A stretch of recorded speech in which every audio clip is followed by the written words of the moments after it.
Hi friends, ఈరోజు మళ్ళీ మీకోసం ఇంకో రెసిపీతో వచ్చేసాను. డబల్ కా మీఠా చేశాను నా స్టైల్లో. ఒకసారి చూసి ట్రై చేసేయండి. చాలా చాలా బాగుంటుంది, మీకు నచ్చుతుంది. స్వీట్ అంటే ఎవరికి ఇష్టం ఉండదు చెప్పండి. ఇలా ఒక్కసారి ట్రై చేయండి, లొట్టలు వేసుకుంటూ తింటారు, అంత బాగుంటుంది. ఇప్పుడు ప్రాసెస్ ఇంగ్రీడియంట్స్ చూసేద్దామా మరి.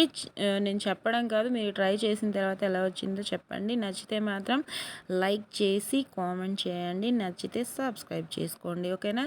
ఇదిగోండి, ముందుగా నేను ఆయిల్ పెట్టుకున్నాను. ఈ bread slices double ka meetha కోసము డ్రైగా ఉండేవి ఇచ్చారనమాట, మా వారు తీసుకొచ్చారు. ఇంకా నార్మల్వి ఆయిల్ ఎక్కువగా పీలుస్తూ ఉంటాయి కదా, అందుకని డ్రైగా ఉన్నవి తీసుకొచ్చారనమాట. బేకరీలో అమ్మారంట. ఇంకా వాటిని డీప్ ఫ్రై చేసుకుంటున్నాను. ఇవి ఆయిల్ ఎక్కువగా పీల్చకుండా అనమాట, ఓకేనా. రసగుల్లాగా ఉన్నాయి గట్టిగా. ఇంకా వీటిని రోస్ట్ చేసేసుకుంటున్నాను. ఇలా కలర్ మారేంతసేపు ఫ్రై చేసి పక్కన పెట్టేసుకొని, ఇంకా చాలామందికి తెలిసే ఉండొచ్చు, అయినా సరే నా స్టైల్లో చూపిస్తున్నాను. ఇంకా పంచదార పాకం పట్టుకుంటున్నాను. దానికోసము నేను ఒక పావు కేజీ కంటే 300 గ్రామ్స్ పంచదార వేసుకుంటున్నాను. ఒక బ్రెడ్ మొత్తం కోసము, బ్రెడ్ ప్యాకెట్ మొత్తం కోసము.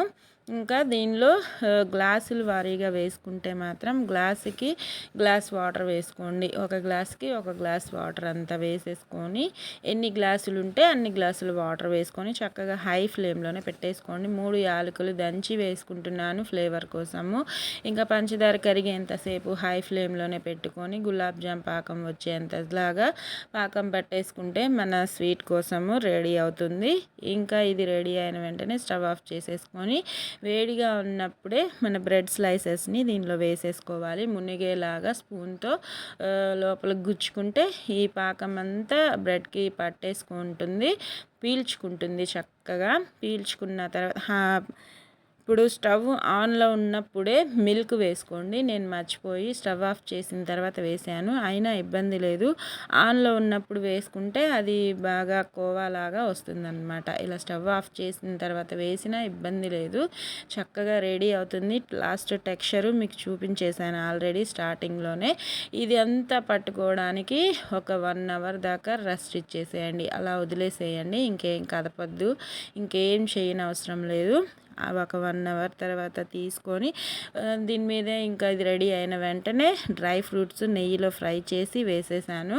మీ దగ్గర ఉన్న డ్రై ఫ్రూట్స్ ఏవైనా పర్వాలేదు, వేసుకొని నెయ్యిలో ఫ్రై చేసేసి పైన జల్లేసుకొని సర్వ్ చేస్తే సూపర్ టేస్టీగా ఉండే డబుల్ కా మీఠా రెడీ అయిపోతుంది. ఇంకా డబల్ కా మీఠా అనేది రెడీ అయిపోయినట్టే. ఒక్క 1 స్పూన్ నెయ్యి ఉంటే సరిపోతుంది. దాంట్లో ఈ డ్రై ఫ్రూట్స్ని ఫ్రై చేసి వేసేయడమే, వీడియోలో చూపించిన విధంగా వేసి సర్వ్ చేసేయడమే. చల్లగా అయినా సర్వ్ చేయండి, వేడిగా ఉన్నప్పుడైనా సర్వ్ చేయండి, చాలా చాలా బాగుంటుంది. నా స్టైల్లో చేస్తే టేస్ట్కి నేను గ్యారంటీ ఇస్తాను. కంపల్సరీ ట్రై చేసి చెప్పండి, ఓకేనా. Bye friends.